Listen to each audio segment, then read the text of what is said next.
요한복음 6번째 묵상 예수의 일 그리고 추수 제자들 이런 타이틀을 가지고 있습니다. 우선 공관복음서 마테오, 마르코, 루카에서는 예수님께서 12제자의 부르심은 일들이 아주 중요하게 이렇게 다뤄지고 있다는 거죠. 마르코복음 제일 먼저 쓰여진 마르코복음에서는 호숫가에서의 부르심, 산 위에서의 부르심 이렇게 나누어서 아주 중요한 사건으로 이렇게 다뤄지고 있는 것이죠. 또 그래서 어떤 분들은 예수님께서 12제자를 부르신 사건은 예수님 공생활에서 정말 그분의 십자가 사건 다음으로 중요하다 이렇게까지 얘기할 만큼 당신의 사명을 이어가는 그 부르심이라는 것이죠. 그런데 요한복음에서는 예수님께서 제자들을 부르신 이야기가 별로 없다는 거예요. 왜 그럴까? 이제 그렇게 추기경께서는 그것을 설명을 하시는 것이죠. 그렇게 요한은 12제자의 부르심을 비중 있게 다루지 않는다. 요한은 뭘 강조하냐면은 예수님의 사명, 무엇과도 대체할 수 없는 유일무이한 예수님의 사명에 포커스를 맞추고 있다. 즉 주님의 일이고 주님이 일을 하시고 그 주님이 하시는 일에 제자들이 함께 가서 머물렀다 이렇게 시작한다는 것이죠. 그래서 이 포커스가 좀 다르다는 거죠. 그 공관복음하고 요한복음은 비중 있게 12제자를 부르시는 이야기는 다루지 않고 그 대신 주님의 사명, 주님께서 파견받은 자들라는 성부 하나님께로부터 파견받은 그 사명에 대해서 29번 반복하고 있다는 거예요. 요한복음서에서만. 그리고 예수님의 사명이 파견받은 자의 사명이라는 것도 50번을 반복을 하고 있다는 거예요. 그러니까 굉장히 주님의 사명과 미션이 강조되고 있다 이렇게 시작을 하십니다. 그래서 이제 오늘 그 성서 텍스트는 사마리아 여인과의 만남 이후에 이제 사마리아 여인이 예수님과 얘기를 마치고 난 다음에 동네 사람들을 부르러 떠나면서부터 그들이 다시 동네 사람들하고 같이 다시 돌아오는 사이에 삽입되어져 있는 예수님과 12제자들의 그 대화 부분 4장 31절에서 38절까지 텍스트를 가지고 추기경께서 예수님의 일 그리고 추수할 것 또 제자들 이런 주제를 갖고 이렇게 다루십니다. 우선은 제자들은 예수님께 스승님 랍비 잡수십시오라고 권하니까 일상적인 것이죠. 근데 예수님께서는 나에게는 너희가 모르는 먹을 양식이 있다라고 같은 이렇게 좀 수수께끼 같은 이런 대답을 하신다. 그냥 단순히 음식을 얘기하는 것이 아닌 것이죠. 다른 의미로 얘기하시고 있다는 거죠. 그러니까 제자들은 아직 그 수준의 이해를 못하는 거죠. 예수님 말씀을. 그래서 누가 스승님께 잡수실 것을 갖다 드리기라도 하였단 말인가라고 말한다. 그러니까 예수님의 포인트와 제자들이 이 시선이 포인트가 엇갈리고 있다. 제자들이 하는 말이 다르고 주님이 하시는 말이 다르게 이렇게 설명되어져 있고 그 다음에 예수님께서는 이렇게 얘기하신다. 내 양식은 나를 보내신 분의 뜻을 실천하고 그분의 일을 완수하는 것이다 라고 얘기한다는 거죠. 그래서 예수님의 일 일이 그분의 양식이다 이렇게 얘기를 하시고, 또 이어서 눈을 들어 저 밭들을 보아라. 곡식이 다 익어 수확할 때가 되었다라는 말씀. 추수할 것은 많은데 일꾼이 적다. 기도하여라라고 말씀하시는 그 말씀을 연상시키는 것이죠. 저 밭들을 보아라. 저는 이번에 이 밭들이 좀 새롭게 다가왔어요.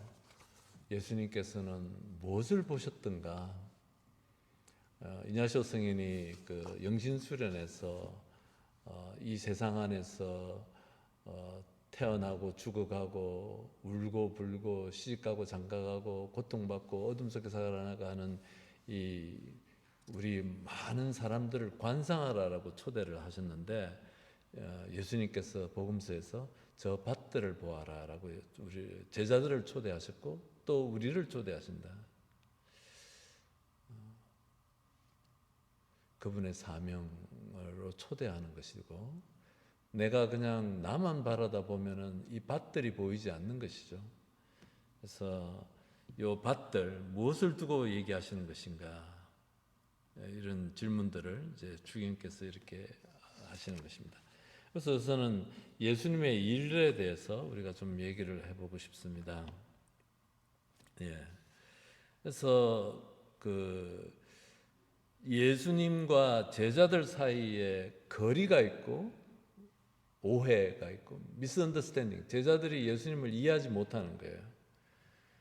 예수님은 이해를 받지 못하시는 상황이에요. 제자들이 같이 있어도 이해하지 못한다. 우리도 제대로 주님을 이해하는 경우가 별로 없다. 이렇게 얘기하시는 거예요. 정말 주님에게, 예수님에게 정말 중요한 것이 무엇인지 우리 제대로 감지 못하고 지내는 거 아니야?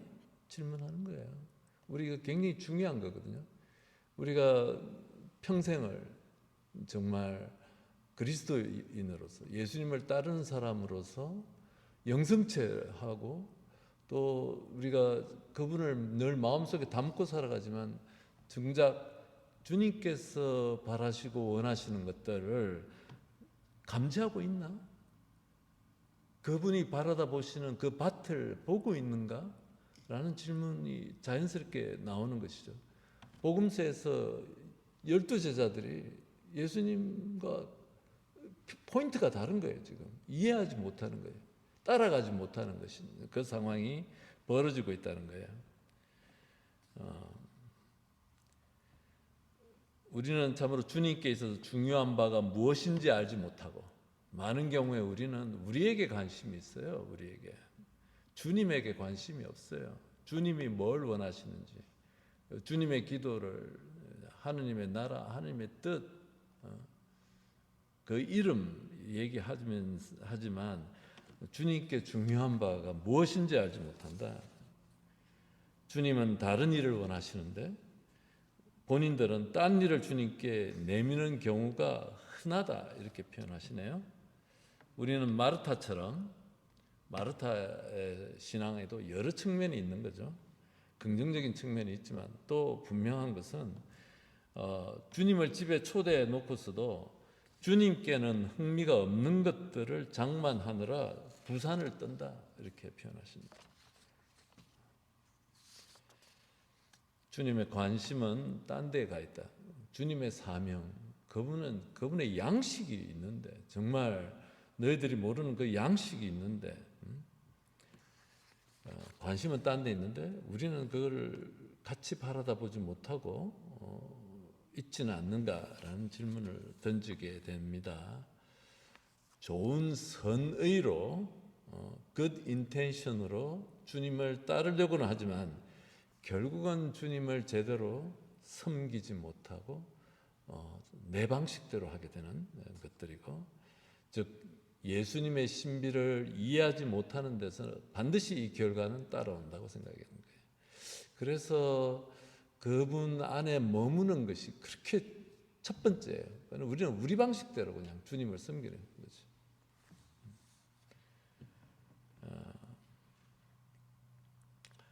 그러니까 이제 우선은 그 나를 넘어서야 되겠죠. 나를 넘어서야 돼. 나의 관심사, 내 감정, 내 필요, 또 뭐가 있을까요? 내 뭐 이런 것들, 이걸 넘어서서 주님 안에 머물면서 그분이 바라다보는 것을 같이 바라다보고, 그분이 희망하는 것을 같이 희망하고, 또 그분이 아파하는 것을 같이 아파할 수 있는 이러한 그 어떤 머문, 요한복음에서 바로 세례자 요한의 두 제자가 예수님에게 와서 보아라 해서 가서 머물렀다라고 하는 그 머문에 대한 얘기가 강조되는 것입니다. 예. 그래서 내 양식은 나를 보내신 분의 뜻을 실천하고 그분의 일을 완수하는 것이다라고 이렇게 예수님께서 얘기하시고, 그럼 보내신 분은 우리가 성부 하느님이라고 이렇게 얘기하는 거죠. 요한복음서에서 보내다라는 단어가 처음 사용된 게 바로 이 4장 34절에 나를 보내신 분의 뜻을 실천한다 이렇게 하는데, 그것이 이제 29번이나 요한복음에서 이 보내다라는 동사가 사용되어지는 것이죠. 아이덴티티, 예수님은 당신의 이 아이덴티티를 파견받은 자, 나를 보내신 분의 사명, 이것이 굉장히 중요하게 다루어지고, 그리고 이 예수님이 이루시도록 파견하신 하나님 뜻은 무엇이냐, 이 뜻이란 말이 굉장히 하나님의 뜻, 이 뜻이란 말이 굉장히 중요하게 다뤄지는데, 거의 나는 내 뜻이 아니라 나를 보내신 분의 뜻을 실천하려고 하늘에서 내려왔기 때문이다. 내 아버지의 뜻은 또 아들을 보고 믿는 사람 누구나 영원한 생명을 얻는 것이다. 아버지의 뜻은 아들을 보고 믿는 사람 누구나 영원한 생명을 얻게 하는 것이다. 이렇게 분명하게 복음서는 우리에게 전해주고 있습니다. 아버지의 뜻은 영원한 생명을 얻는 것이다. 하느님의 생명을 얻는 것, 예수님 안에서만 체험되어지는 그 영원한 생명, 나자로를 정말 죽음의 상태에서 불러내신 그 해방과 자유와 생명의 길, 태생소경을 그 지루하고 어두웠던 어둠 속에서 빛으로 불러내신 그 생명이고, 또 이 벳자타 목가의 이 중풍병자가 초대받았지만 거기까지 다다르지 못했던 그 영원한 생명, 하느님의 생명, 예수 그리스도 안에서 발견되어지는 그 영원한 생명으로의 초대인 것이죠. 그래서 그분이 이루셔야 할 그 사명, 일은, 예수님의 뜻은 세상의 구원을 원하시는 하느님의 계획이고, 그것이 바로 하느님의 뜻이다. 그래서 이 하느님의 뜻에 따라서 우리 모두가 예수께 머물러 있으라는 부르심을 받는 것이다. 그냥 나 혼자서 내가 생각하는 구원이 아니라 예수님 안에 머물 때 예수님의 일을 하게 되는 것이죠. 내 일이 아니라는 거예요. 제자들의 일이 강조되는 게 아니라 요한복음서에서는 예수님의 일의 한 부분으로서 추수는 우리가 하지 않는다는 거예요. 그분이 하시는데 그분의 협력자로서 초대받는다는 것이 바로 요한복음에서 이렇게 예수님의 사명이 강조되는 이유인 것이죠. 이런 것이 있네요. 하느님의 뜻을 완성한다는 것은 무엇을 의미하는가? 우리 사이에 계시는 주님의 현존을 받아들이고 또 거기에 뒤따르는 모든 결과를 수긍함으로써 주님이 이루시는 구원 계획에 참여한다는 말이다. 그러면서 이렇게 얘기하십니다. 신명기 말씀이죠. 신명기에 사람이 빵만으로 살지 않고 주님의 입에서 나오는 모든 말씀으로 산다.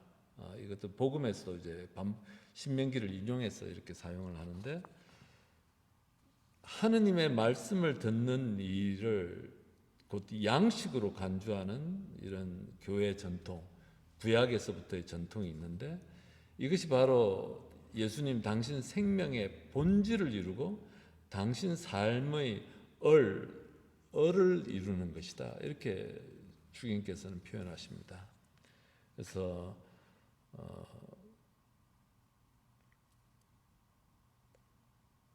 요한복음서에서는 예수님의 일을 파견받으신 사명, 아까 제가 말씀드렸듯이 파견받으신 사명으로 규정하는 대목이 무려 50회 가량이나 나온다. 이런 파견받은 자, 파견받으신 사명, 이런 것들이 굉장히 많이 반복되고 있는데, 이게 우리에게 주는 의미가 무엇일까? 우리 모두에게도 의미가 있다는 거죠. 아까 말씀드렸듯이 아직도 넉 달이나 지나야 수확할 때가 온다 하고 말하지 않느냐. 내가 너희에게 말한다. 눈을 들어 저 밭들을 보아라. 곡식이 다 익어 수확할 때가 되었다. 신비스러운 예수님의 말씀이에요. 예수님께서는 뭘 보고 계시는가? 그 밭, 정말 어둠 속에 살아가고 정말 고통 속에서 살아가고 하나님의 자녀다운 그 고귀함을 잃어버리고 살아가는 모든 사람들에게 구원을 가져오는 그 거룩한 예수님의 사명, 그리고 제자들의 사명을 같이 이렇게 예수님께서 보시고 초대하신다. 제자들을 그 밭의 일로 이렇게 초대하시는 것이다. 그래서 주님은 당신의 염려와 책임감을 제자들과 함께 나누시고자 하시고, 또 하느님 아버지께서 당신에게 맡기신 거창한 구원 사업을 두고 함께 하자는 기쁨마저도 같이 나누시도록 초대하신다. 염려와 책임, 부담과 수고로움뿐만이 아니라 그 기쁨과 영광을 같이 나누시도록 제자들을 초대하셨고, 이것이 제자들, 즉 12사도들만의 초대가 아니라 우리 모두의 초대이다 하는 것이죠.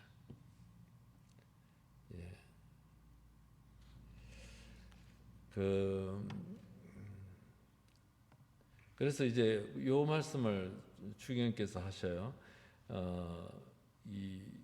그러니까 이것이 예수님의 사명이고, 거기에 사도들이 초대받았고, 이제 우리도 초대받고, 그래서 교회의 이 트래디션, 전승 안에 계신 하느님의 현존, 이 사업을 꾸준히 해가는 교회 안에서의 하느님의 사명을 감지하고 그 현존에 협력하고, 교회와 상관없이, 공동체와 상관없이, 나는 따로가 아니라 그 교황님, 또 주교님들, 또 본당 신부를 통해서 교회가 나아가려고 하는 이 방향에 교회와 함께하는 정신 안에서, 그 트래디션 안에 우리 공동의 미션이 수행된다는 이 감각을 가져야 된다라고 이렇게 얘기하시는 것이죠.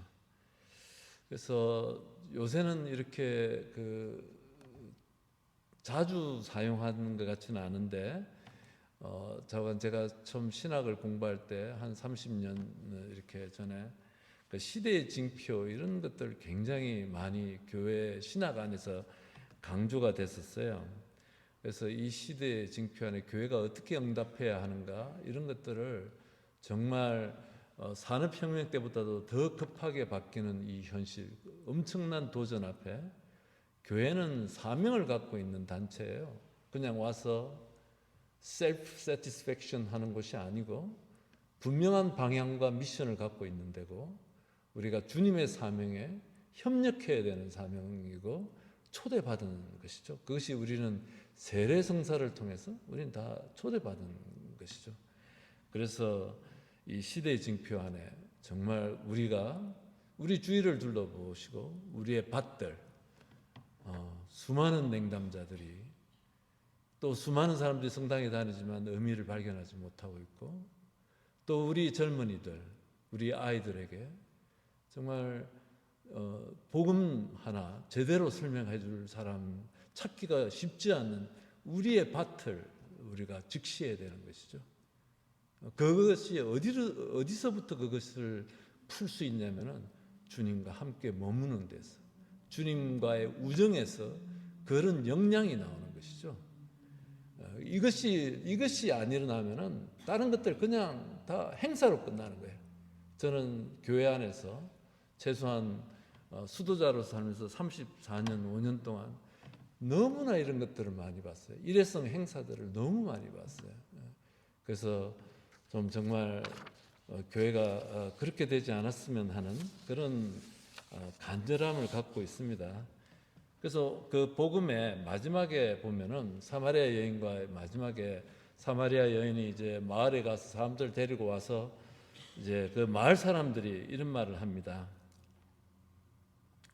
야, 이제는 뭐 세상의 구원자, 사마리아 여인에게 마을 사람들이 이렇게 얘기하죠. 당신이 얘기했어가 아니라 우리가 저분을 보니까 정말 저분이 세상의 구원자 임을 우리가 알게 됐다라는 이렇게 고백하는 사마리아 사람들의 신앙 고백이 이렇게 나오는 거죠.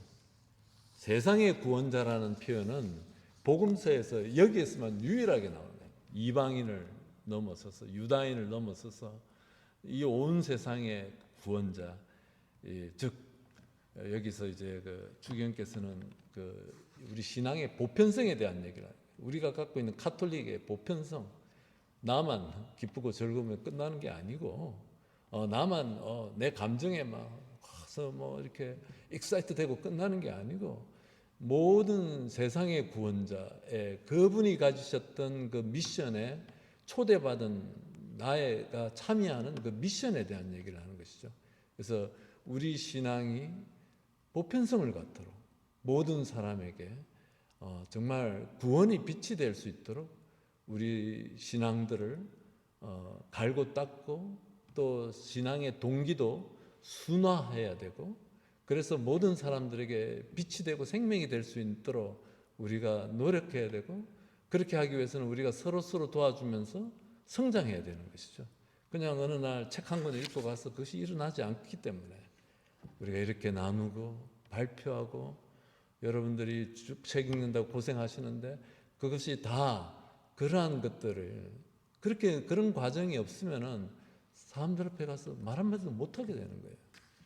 그래서 우리가 이런 예수님의 일, 예수의 일, 그리고 추수할 것이 많은 그 밭들, 그리고 그 제자들, 12제자만이 아니라 우리 모두가 세상에 생명을 가져오는 주님의 사업, 세상의 구원을 가져오는 그 구원 사업에 초대받은 사람들이라는 것들을 우리가 다시 한번 이 과를 기도하고 묵상하면서 마음에 담으시기 바랍니다.